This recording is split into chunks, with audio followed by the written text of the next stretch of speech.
알지 못해 방황할 때도 있지만 결국은 하나님을 예배하는 이 자리에서 하나님을 예배하는 예배자로 설 수 있도록 주께서 성령을 통하여 우리의 삶을 끝까지 인도하고 계심을 감사합니다.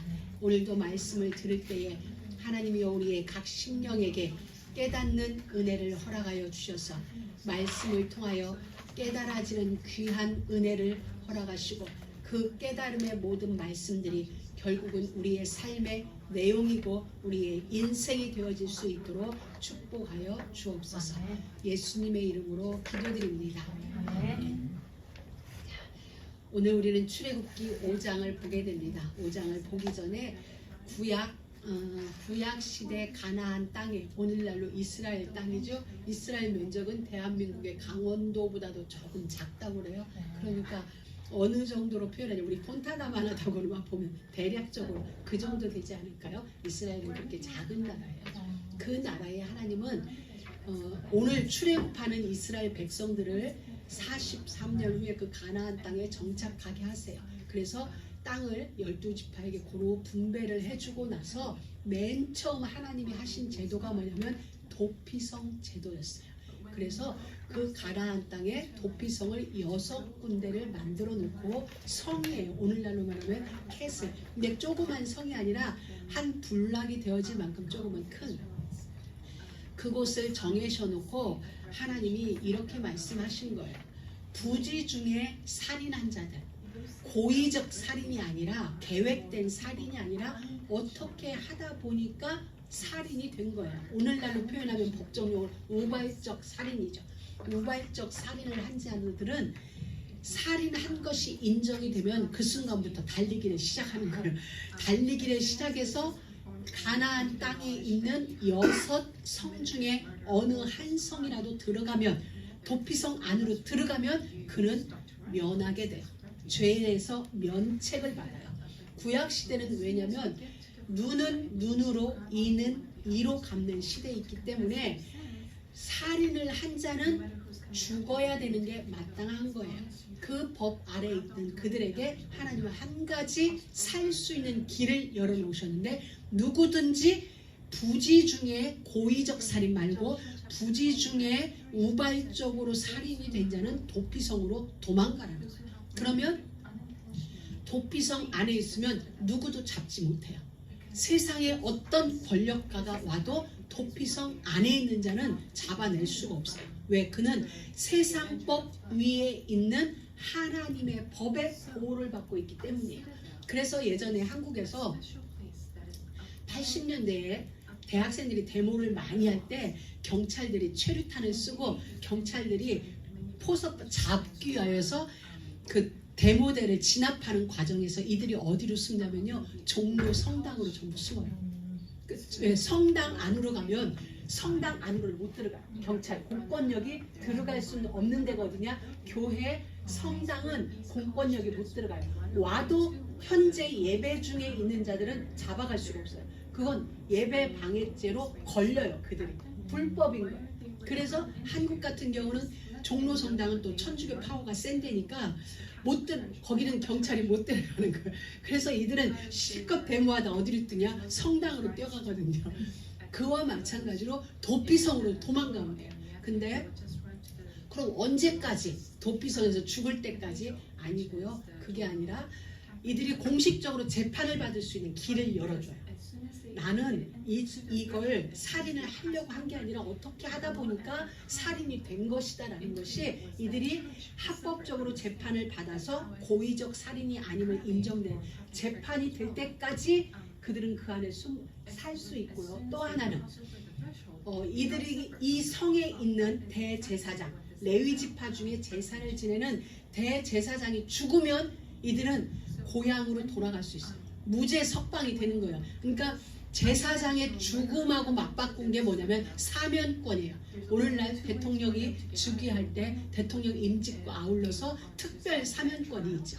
근데 그때 당시 도피성으로 도망한 자들에게 특별 사면권은 언제냐? 대제사장이 죽는 날, 죽음으로 이들에게 주어지는 건 사면권. 너는 살인을 했지만 이제부터 죄인이 아니야. 그래서 도피성에서 숨어 살다가 고향으로 돌아갈 수 있는 사면권이 대제사장이 죽은 후에예요.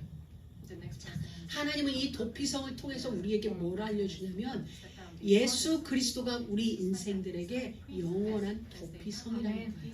우리는 우리의 죄가 이 땅에서는 죄인이 아니라 할지라도 하나님 앞에 우리는 영원한 죄인이에요.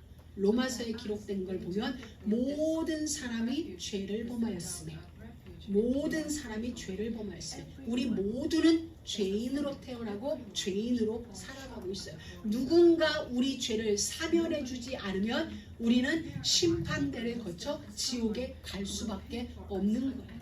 그런데 하나님이 은혜로 우리에게 도피성 되시는 예수를 보내주시면서 예수를 통하여 심판대 앞에 설 때 우리의 죄가 고의적인 죄가 아니라 우발적 저는 저가 죄인지도 모르고 지었습니다라고 우리의 변호사인 예수님이 우리가 심판대 있을 때 우리의 죄를 변호해 줌으로 우리는 사면이 되고 또 하나 예수가 우리를 대신하여 우리의 영원한 대제사장이신 예수가 우리의 죄를 대신하여 죽어주심으로 우리는 고향인 천국으로 돌아갈 수 있는 특별 사면권이 우리에게 주어진 거예요. 하나님은 도피성을 통하여 우리에게 그리스도 예수 안에 있는 자에게는 결코 정죄함이 없나니 이는 그리스도 예수 안에 있는 생명의 성령의 법이 죄와 사망의 법에서 너를 영원히 해방하였으니 우리가 죄로부터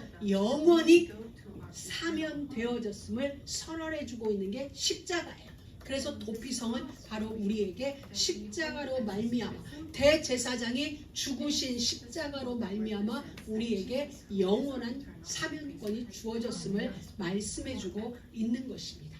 그래서 이제 우리는 도피성을 통하여 사면이 되어졌기 때문에 죄를 지은 사람들에게 알려줘야 돼요. 도피성이 있어. 그 도피성으로 들어가면 너는 그 죄에서 사면받을 수가 있어 라는 걸 알려줘요. 또 이 도피성이 어디 있는지 모르는 자들에게는 예수가 도피성임을 알려줘야 돼요. 또 도피성이 있는데 예수를 믿는다고 교회를 나왔는데도 불구하고 정말 예수의 십자가의 죽음에 대하여 알지 못하는 자는 대제사장이신 예수가 죽음으로 우리의 죄가 영원히 사면되어졌음을 알려주는 거예요. 말하여주는. 왜? 내가 그 덕을 받거든요. 도피성의 덕을 받고 대제사장의 죽음으로 내가 사면된 은혜를 입었기 때문에 사면되지 않으면 그들은 영원한 죄인이고 영원히 지옥에 갈 수밖에 없는 그런 자들에게 우리가 도피성을 알려주는 거죠. 예수의 죽었음을 알려주는 거죠. 그게 하나님이 우리에게 알려주는 큰 은혜의 하나. 우리 지난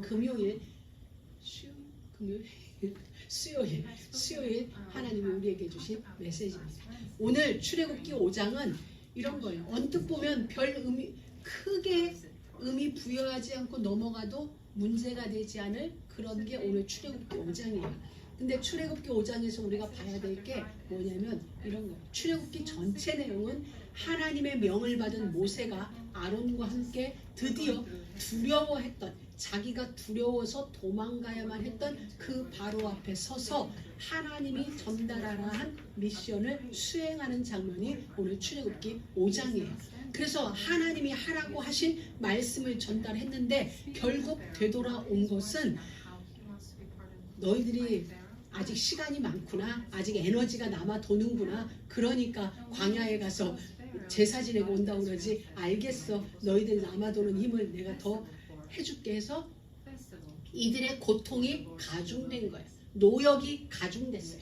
전에는 벽돌을 하루 100장을 찍어내야 됐다면 벽돌을 찍어낼 때 필요한 집과 기타 도구를 전에는 다 지원해줬어요. 지원해주고 너희들은 그 자리에서 벽돌만 구워내. 근데 이제는 집까지 자기들이 다 주워다가 동서사방을 다니며 지푸라기를 주워다가 벽돌 굽는 데에 이렇게 넣어야 되는, 그러니 일이 더 가중된 거예요. 하나님의 일을 하고자 진행하는 와중에 우리에게는 더 큰 일이 생겨진 거죠. 고난. 오늘 거기에 대한 이야기를 지금 출애굽기 5장에서 하나님은 우리에게 말씀해주고 계신 것입니다. 오늘 런치를 먹으면서 저하고 이제 우리 진민전 사님하고 뭔가 나한테 질문을 내서 거기에서 답을 하는데 저는 정말 그 어떤 때 제가 신비로운 체험을 하게 되냐면 제가 전해준 이 말이 저의 머릿속에는 없었어요. 없었는데 질문을 해서 제가 익히 알고 있던 것처럼 이렇게 이렇게 말을 하는데 제 안에서 와 정말이네. 하나님은 이것이구나. 그럼 이 순간 나의 입술을 주장하는 건 내가 아니다. 하나님이시다는 게 알아졌어요. 그게 뭐냐면은 오늘 모세는 하나님이 이렇게 얘기했어요. 출애굽기 3장 18절에 보면 모세야 너는 장로들과 함께 바로에게 가서 히브리 사람의 하나님 여호와가 나타나셨는데 그 하나님이 광야 사흘 때쯤 가서 희생을 드리려 한다. 이렇게 말하라고 그랬어요. 그런데 지금 모세는 장로들과 함께 가야 되는데 아론과 함께 갔어요. 아론과 함께 가고 히브리 사람의 하나님과 이스라엘의 하나님은 달라요. 히브리 사람들은 애굽 사람들의 입장에서 히브리 사람들은 강 건너온 자예요. 히브리란 말 뜻이 강을 건너온 사람들이라는 얘기인 거예요. 그러니까 별로 가치를 안 매기는 사람들이에요. 그냥 우리나라로 이민을 왔는데 쟤들 먹고 살자고 강 건너온 애들이야. 이렇게 생각하는 거예요. 그러니까 우리가 남미에서 막 올라오는 친구들한테 크게 의미를 두지 않아요. 왜? 먹고 살기 위하여서 왔기 때문에. 근데 지금 모세는 그곳에 가서 뭐라고 표현하냐면 이스라엘이라는 국가적인 이름을 대는 거예요. 이건 달라요.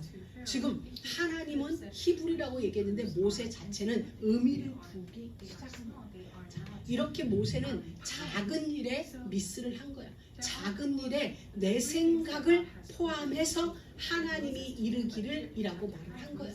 그건 어떻게 보면 저걸 뭘 그렇게 심각하게 라고 생각할 수도 있어요. 그런데 이 작은 일이 얼마나 큰 일을 이루었냐면 모세는 여러 번 실수를 했어요. 모세의 사역 여정 속에서 실수하는 일이 있어요. 근데 하나님은 모세의 실수에 단 한 번도 모세를 책망하지 않았어요. 오히려 모세의 실수를 책망하는 자들을 하나님은 책망했어요. 예를 들면 모세가 실수한 이 부분에서도 하나님은 아무 말 하지 않으셨어요. 침묵하시고 하나님의 일은 진행이 되어졌어요. 여러분들에게 알아들어지는 은혜가 있기를 바랍니다.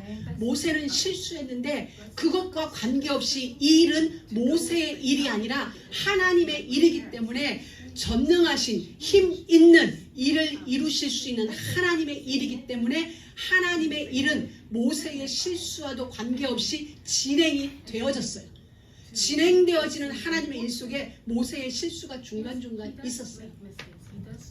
그럼에도 진행되어지기 때문에 모세는 이 일에 대하여 크게 의미를 두지 않았던 거예요. 모세가 광야길을 가는 동안에 구스 여자, 흑인 여자를 모세가 성경에는 뭐라고 그래요? 여자를 취한 사건이 있었어요. 그런데 이 일이 백성들에게는 불편한 일이었고 모세의 형제인 미리암과 아론도 이 일이 불편해서 모세에게 얘기를 했어요. 네가 민족의 지도자인데 어찌하여 구스 여인, 이방 여인이죠. 우리 언약의 백성도 아니고 이방 여인을 취하였느냐라고 했을 때 하나님은 모세가 잘못했는데 모세에게는 침묵하셨어요. 그리고 그 잘못을 지적한 미리암은 문둥병이 걸려서 진 밖에서 한 주간을 있다가 문둥병이 나은 뒤에 합리하게 되어졌어요. 그리고 모세는 길을 갑니다. 십계명 사건, 시내산 아래서 십계명 사건이 있을 때 모세가 40일 동안 하나님의 산에서 돌판에서 하나님이 친히 써주신 거예요. 성경에 이 성경 속에 하나님의 감동으로 사람을 통하여 썼지 하나님이 직접 쓰신 건 십계명 하나밖에 없어요. 돌판에 직접 하나님이 손가락으로 쓰셨다 표현하는데 내려와 보니까 시끌벅적한데 이들이 금송아지를 만들어 놓고 이것이 여호와라 하면서 애굽으로 돌아가자 하고 그들이 파티를 하고 있는 걸 모세가 보게 되고 화가 나서 하나님이 주신 십계명을 던져버려요. 그래서 십계명이 두동강이 났어요. 여러분 우리는 이것을 성경을 통하여 그냥 봤기 때문에 이들의 죄가 부각되어지니까 이 밑에서 우상을 섬기며 애굽으로 돌아가자는 이들의 죄가 우리 눈에 크로즈업됐기 때문에 모세가 행한 행동은 우리는 별 의미 두지 않고 그냥 넘어가요. 그래, 우리는 이렇게 됐어요. 저 역시 그 파트에서 모세에 대하여 우리는 질책하기보다는 밑에서 우상을 섬기며 애굽으로 돌아가자는 이들의 분노가 커서 모세의 그 역할은 우리는 그닥 비중 두지 않아요. 이게 그럼에도 하나님은 다시 모세에게 십계명을 줘요. 다시 올라가라. 돌판 준비해서 다시 와라. 그리고 십계명 돌판을 줘요. 하나님은 여기에 왜 그렇게 의미를 두셨을까요? 왜 모세의 분노에도 아랑곳 없이 돌판을 다시 줬을까요? 언약궤 완성을 위해서. 모세가 또 던졌겠더라도 하나님은 돌판을 또 주셨을 거예요. 왜? 언약궤 안에 세 가지 물건이 꼭 들어가야 됩니다. 십계명과 아론의 쌍난 지팡이, 그리스도의 부활을 상징하는 만나담은 항아리, 말씀을 우리에게 증명해 줘야 되기 때문에 십계명, 하나님, 성삼위 하나님에 대하여 언약궤 안에 우리에게 물품으로 증거품으로 주셔야 되기 때문에 하나님은 모세의 잘못을 꾸짖지 않고 하나님의 일을 계속 진행해 가세요. 마지막 언제까지? 모세가 반석 위에서 물을 내라 할 때 하나님은 이렇게 얘기했어요. 백성들이 원망할 때 물 없어요, 목말라요, 물 주세요 라고 할 때 하나님은 모세에게 이렇게 얘기했어요. 모세야, 바위를 명하여. 말씀으로 천지를 창조하신 하나님은 말씀으로 명하여 물을 내기를 모세에게 원하셨어요. 그런데 모세는 분노하는 백성들의 그 분위기를 못 이겨서 분을 내면서 지팡이로 바위를 내리쳤어요. 물은 나왔을까요? 나왔어요. 하나님의 약속이니까. 이 백성을 가나안까지 인도하시겠다는 하나님의 약속이니까 모세가 어떤 일을 해도 하나님의 일은 변함없이 진행이 되어졌어요. 여기에서 하나님의 종들의 실수가 나오는 거예요. 왜? 괜찮거든요. 한 번 실수를 했는데 괜찮았어요. 괜찮았다는 건 뭐가 괜찮아? 나도 안 죽고 하나님의 일이 멈춰지지 않고 지속되어지니까. 그래서 우리는 나에게 있는 작은 실수를 체크할 수 있어요. 그게 체크되지 않으면 어느 종교 기자가 종교신문에서 인터뷰한 내용이 이게 있었어요. 한국의 믿음의 거장들, 그들을 인터뷰한 마지막, 그들의 임종까지 인터뷰한 내용에서 그분은 이렇게 얘기했어요. 누구도 은혜롭게 생을 마감한 자가 없었다라고 이야기를 했습니다. 물론 100은 아닐 거예요. 100%는 아니었지만 자기가 취재한 거장이라고 한국의 대한민국의 거장이라고 했던 많은 목회자들이 마지막까지 한결같은 믿음의 모습으로 간 목회자는 없었다라는 것을 내용을 보면서 그럴 수 있겠다. 우리도 착각할 수 있고 저도 착각할 수 있던 많은 부분들이 뭐냐면 주의 일은 여전히 이루어지니까. 하나님의 일은 나의 실수에도 나의 넘어짐에도 관계없이 하나님의 일은 이루어지니까 이것이 나도 괜찮다고 생각합니다. 나도 괜찮다. 나는 안 괜찮은 거야. 왜? 하나님은 하나님의 일을 이루실 뿐이에요. 나는 나의 몫이 있는 거죠. 하나님은 하나님의 일을 이루는데 그것이 나와 관련이 있다 해서 나는 나의 죄에 대하여 나의 실수에 대하여 괜찮다, 관대하다 넘어가게 된다는 걸 저는 이 출애굽기 5장과 그리고 모세의 인생을 보면서 생각을 하게 되어졌어요.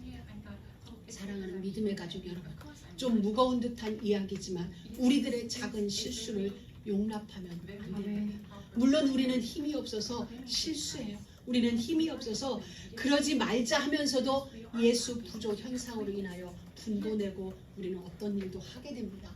그러나 우리는 그 일을 괜찮다 넘기지 말고 다윗처럼 연약하여 실수할 수 있었고 전쟁 시기에 기도해야 될 그 자리에서 기도하지 않으므로 이웃집 여인의 모습을 보게 되고 그를 취하게 되고 그의 어떤 연관된 일들을 벌어졌을 때 다윗은 행한 일이 있어요. 그게 뭐냐면 밤이 맞도록 울며 부르짖었다는 사실이에요. 침상이 젖을 정도로, 다시 말하면 이 일은 나에게 두 번 다시 일어나서는 안 된다는 각오로 그는 하나님 앞에서 울부짖었던 거죠. 우리도 마찬가지예요. 우리는 또 죄를 지을 수 있어요. 연약하여 같은 실수를 반복할 수 있지만, 그러나 우리의 할 일은 그럼에도 진행되어지는 하나님의 역사가 있으니까 나의 실수 괜찮은 거가 아니라 그럼에도 불구하고 변함없이 일하시는 하나님을 경배하며 나는 나의 죄에 대하여 십자가 앞으로 가져가서 그 앞에서 나의 죄를 묶어내야 된다는 사실. 그게 오늘 모세를 통하여 하나님은 우리에게 주는 교훈이에요. 이렇게 말하는 저조차도 실수하기도 하고, 때론 의도적으로, 때론 그렇지 않은 부분도 있지만 우리는 그 모든 순간 성령의 도우심으로 회개할 수 있는 자리에 이르러야 돼요. 그 회개 대충 입으로 하는 회개가 아니라 진짜 회개는 두 번 하지 않는 거죠. 두 번 안 하는 거죠. 왜? 돌이키는 거죠. 내가 가던 길에서 돌이키는 게 실수, 회개거든요. 그러면 진짜로 눈물 쏟아 회개하였다면 두 번은 안 일어나는 거죠. 혹시라도 연약하여 두 번 할 수 있어요. 그러나 세 번은 되면 안 되죠. 반복이 되면 안 된다는 거예요. 오늘 우리는 이 모세를 통하여서 그걸 봐. 그래서 하나님은 아브라함에게 나타나서 나는 전능한 하나님이라 너는 내 앞에서 행하여 완전하라. 여러분, 아브라함이 이스마엘을 낳고 10여 년 동안 하나님은 침묵했어요. 아브라함에게 하나님은 아브라함이 이스마엘이 아니라고 얘기했어요. 엘리에셀도 아니고 아니다 했어. 그래서 그랬음에도 불구하고 아브라함은 하가를 취하여서 이스마엘을 낳죠. 성경에 보면 딱 끝나요. 16장이 끝나고 언제 나타났냐? 99세 때의 아브라함. 그 사이에 하나님은 침묵하셨어요. 그리고 나서 첫 마디가 나는 전능하니 너는 내 앞에서 행하여 완전하라. 다시는 추척, 너에게 척을 만들지 말라는 말씀인 거죠. 나는 전능하니 너는 내 앞에 행하여 완전하라는 얘기는 그 사건을 내 인생에 다시 만들지 말아라. 나는 전능하기 때문에 나는 약속을 지킨, 모든 걸 초월하여 약속을 지키는 나니까 너는 다시는 네 인생 속에 이스마엘을 만들지 말라. 그 얘기인 것입니다. 그 하나님, 모든 자연 법칙을 초월하여서 자기의 약속을 성취시켜 나가는 무한한 능력자, 그 하나님이 우리와 동행하고 계세요. 그래서 하나님은 고통과 절망 중에 있는 당신의 종들에게 친히 찾아가셨어요. 엘샤다이, 나는 전능한 하나님이라 찾아가신 거예요. 누구에게? 야곱에게 찾아가셨어요. 하나님은 야곱이 밧단 아람에서 되돌아왔을 때 창세기 35장 11절에 보면 하나님이 이렇게 말씀해요. 밧단 아람에서 돌아오매. 자, 그 이전에 도망갈 때는 이 약속을 주셨어요. 네가 어디로 가든지 내가 너와 함께하며 너에게 허락한 것을 다 이루기까지 떠나지 않을게. 도망가는 야곱에게 나타나서는 내가 너 안 떠날게. 절대 안 떠날게. 그 약속을 주셨고, 도망갔던 그 땅에서 돌아왔을 때, 그리고 돌아오면서 베델에서 하나님 앞에 예배 드리고 다시 고향 땅에 돌아왔을 때 주신 말씀, 그에게 이르시되 내 이름이 야곱이다마는 다시는 내 이름을 야곱이라 부르지 않겠고 이스라엘이라 내 이름이 되리라 하시면서 하나님이 그의 이름을 이스라엘이라 부르시고 그에게 이르시되 나는 전능한 하나님이라. 전능한 하나님이라. 언제 하셨어요? 돌아왔을 때, 제자리로 돌아왔을 때, 그 모든 지난날을 청산하고 제자리에 돌아왔을 때 말씀하시기를 나는 전능한 하나님이니 생육하고 번성하라. 국민과 많은 국민이 너에게서 날 것이다. 하나님은 그 약속을 야곱에게 허락하세요. 그리고 언제? 오늘 미디안 광야에서 하나님, 우리 다음 주 6장에 볼 건데 6장 3절에 보면 하나님이 모세에게 이렇게 나타났어요. 내가 아브라함과 이삭과 야곱에게 전능의 하나님으로 나타났으나 나의 이름을 여호와로는 그들에게 알리지 않았다. 전능한 하나님으로 나타났는데 전능한 하나님 플러스 스스로 계신 자 모세에게는 이 두 약속을 가지고 하나님은 모세와 함께 하심을 말씀해 주고 계세요. 그리고 극심한 고통 중에는 욥을 찾아가셨어요. 욥을 찾아가셨어도 하나님이 전능한 하나님임을 욥기 40장 2절에 보면 하나님이 당신을 그렇게 설명해 주고 계세요. 사랑하는 믿음의 가족 여러분, 우리에게 하나님이 찾아오셔서 말씀하세요. 열국의 아비가 되게 하실 수 있는 능력을 가지고 계시다는 걸 우리에게 하나님이 친히 밝히세요. 우리가 하나님은 전능한 하나님이시잖아요 말하지 않아도 하나님이 우리에게 당신 자신을 설명하기를 나는 너를 열국의 어미로 열국의 아비로 만들 수 있는 능력이 나에게 있다라고 하나님은 우리에게 재천명해 주신 하나님이 우리에게 당신의 누구인지를 보여주고 계세요. 이 하나님이 지금 우리와 함께하고 계세요. 이 하나님이 우리와 함께 하시고 우리의 모든 여정 속에 걸어가고 계세요. 그래서 하나님은 너는 내 앞에서 행하여 완전하라. 이 표현을 신약에 있는 제자들은 우리에게 이렇게 말해주고 있어요. 거룩할지어다. 스스로 거룩해 될지어다. 거룩하라는 건 우리가 죄를 안 짓는다는 게 아니에요. 실수를 하지 않는다는 게 아니에요. 연약하여 여전히 우리는 그럴 수 있지만 그렇지 않기 위하여서 그렇지 않도록 우리 스스로 언약 앞에 서서 우리를 다짐하는 거죠. 그걸 너는 내 앞에서 행하여 완전하라는 거예요. 우리는 부족해요. 그런데 우리가 완전할 수 있는 길이 있어요. 그게 뭐냐면 언약 안으로 들어가는 거예요. 언약 안으로 들어가는 거예요. 우리는 우리의 삶을 쳐다볼 때 오전에도 잠깐 말씀드렸지만 우리의 삶을 바라보면 부족한 게 너무 많아요. 저도 얼마 전까지만 하나님 앞에 기도했어요. 하나님 나 돈 좀 왕창 주면 안 되겠어요? 내가 복권도 하나 줘가지고 우리 전체 막 집도 하나씩 딱 사고 막 이러면 얼마나 멋있을까. 혼자 이런 그림을 그려봤었거든요.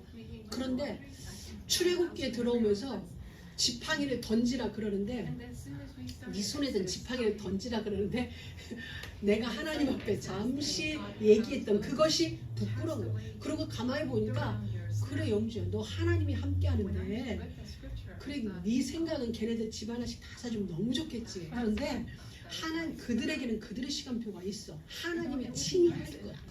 그리고 너는 지금 네가 원하는 건 그게 아니라 그것조차 버려. 네 손에 든 마지막 막대기 하나 그거야. 너 하나 잘 살다 가면 돼. 너 하나님 앞에서 잘 살고 언약 안에서 즐겁고 행복하게 지내면 돼. 그 다음 일은 여호와께 맡겨.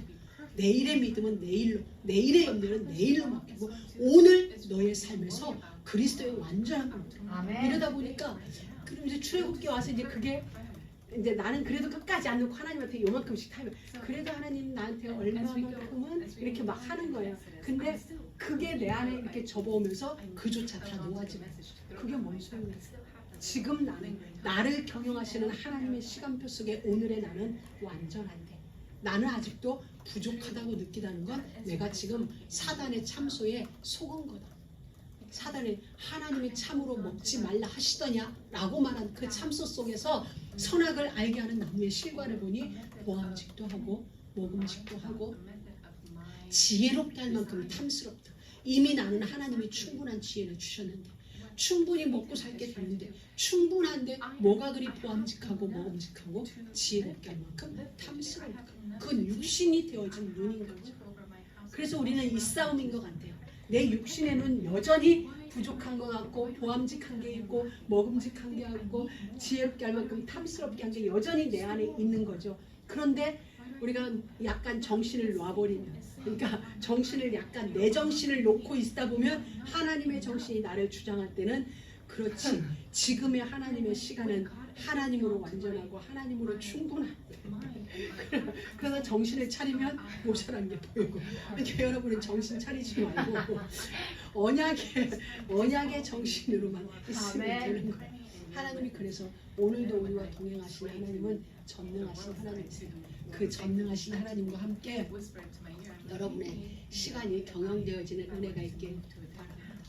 여러분 저는 요즘도 묵상하는 게 있어요. 얼마 전에도 이렇게 말씀드렸어요. 십자가가 정말 여러분이 묵상해 보세요. 십자가가 얼마나 위대한지 위대하다는 표현이 안 돼요. 얼마나 강력한지 4,000년 전부터 그러니까 지구가 생겼어. 생긴 그때부터 하나님은 계속 앞으로 4,000년 후에 이 땅에 메시아가 올 거야. 메시아가 올 거야. 그가 오면 너희의 문제는 해결돼. 올 거야, 올 거야.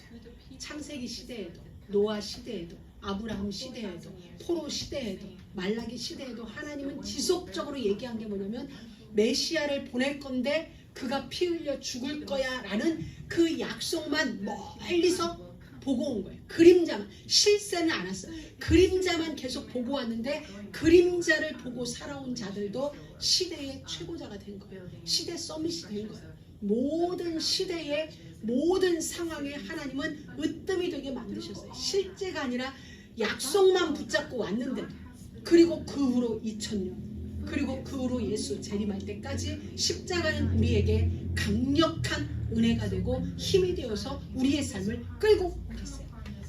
하나님이 궁창에 빛을 만들어 놓고 비추라, 낮을 비추라, 밤을 비추라, 태초에 명해 놓으신 그 햇빛은 그때 그 강도 그대로, 그때 명하신 그대로 지금까지 한결같이 태양의 역할을 하고 있어요. 달은 달의 역할을 하고 있어요. 그러면은 하나님이 창조하신 태양도 하물며 수천 년 역사 동안 한결같은데 친히 하나님이신, 창조가 아니라 스스로 계신 여호와 하나님이시 만들어 놓은 그 십자가는 오죽하겠느냐. 태양은 비할 바가 되지 않은 강력한 에너지가 그 십자가에서 창세 현장까지 비추고 계시고 지금도 이렇게 비추고 계세요. 그래서 그 은혜 언약 아래에 있는 자들에게는 결코 정죄함이 없을 뿐만 아니라 아무 것에도 해함받지 않아요. 얼마나 은혜인지, 무슨 독을 마실지라도 해받지 아니할 것이라 약속해 주신 거예요. 그 십자가의 강력한 에너지가, 태양은 비교가 되지 않는 그 에너지가 오늘도 우리의 삶에 임재되어져 있다는 거예요. 그래서 하나님은 십자가 앞으로 와서 나하고 얘기하자. 너희 죄가 주홍 같을지라도 진홍 같을지라도 그 앞에 와자. 그러면 눈과 같이 양털같이 희게 되리라 말씀해 주는 거예요. 그 무엇도, 그 어떤 것도 십자가 앞으로만 와라 라고 이야기하고 계시는 거예요. 왜? 하나님은 그 십자가에 모든 걸 다 담아놨어요. 우리가 원하는 그 모든 것이 어디에 있냐? 십자가 안에 다 달려있는 거예요. 십자가 안에 다 있는 거예요. 그 안에 영광도 있고 그 안에 우리의 모든 죄의 죽음도 그 안에 있고 앞으로 우리가 누려야 될 그 모든 게 십자가 안에 다 있는 거예요. 그래서 여러분, 오늘부터 우리가 살다 보면 어떠한 문제가 오면 우리도 불끈불끈하죠. 그것 때문에 생각이 이렇게 이런저런 생각이 오갈 때가 있어요. 그때는 얼른 우리가 어디로 가야 돼요? 십자가. 다 이루어 놓으신 십자가 앞으로 가서 그 영광의 빛을 우리가 쬐는 거예요. 그 영광의 빛을 쬐다 보면은 내 안에 있는 근심이 사라지게 돼요. 아, 내 근심 잘못된 걸로 말미암은 거구나. 나의 착각으로 인한 근심이구나. 그러면서 근심과 염려가 십자가의 영광의 빛으로 사라지고 하나님 나라의 평강이, 하나님이 주신 은혜가 우리를 덮게 되어져 있습니다. 오늘 출애굽기 5장은 우리에게 그걸 설명해주고 있는 거예요. 우리의 삶을. 그래서 모세가 백성들의 원망하는 소리를 안고 어디로 갔냐? 하나님 앞에 가서 기도하게 되는 것입니다. 우리 모두도 이제 오늘부터 시작된 이 한 주의 삶, 우리의 삶의 모든 순간에 가장 좋은 하나님을 선택하고 그 하나님 앞에 기도하면서 우리의 삶이 아름답게 경영되어지는 은혜가 있기를 주의 이름으로 축복합니다. 나는 전능한 하나님이라. 너는 내 앞에서 행하여 완전하라. 그 말씀 안에 우리 모두가 있게 주의 이름으로 축원합니다. 하나님 감사합니다. 오늘도 우리에게 말씀 주시고 우리의 연약함과 부족함과 안 되어지는 부분을 들고 십자가 앞으로 나아갈 수 있는 그 길 열어주심을 감사합니다. 그 언약의 말씀이 우리에게 들려지고 언약의 말씀 따라 십자가를 향할 수 있는 우리의 인생 되게 하심을 감사합니다. 날마다 그 은혜로 우리의 삶을 비추어 주옵소서. 예수님의 이름으로 기도드립니다.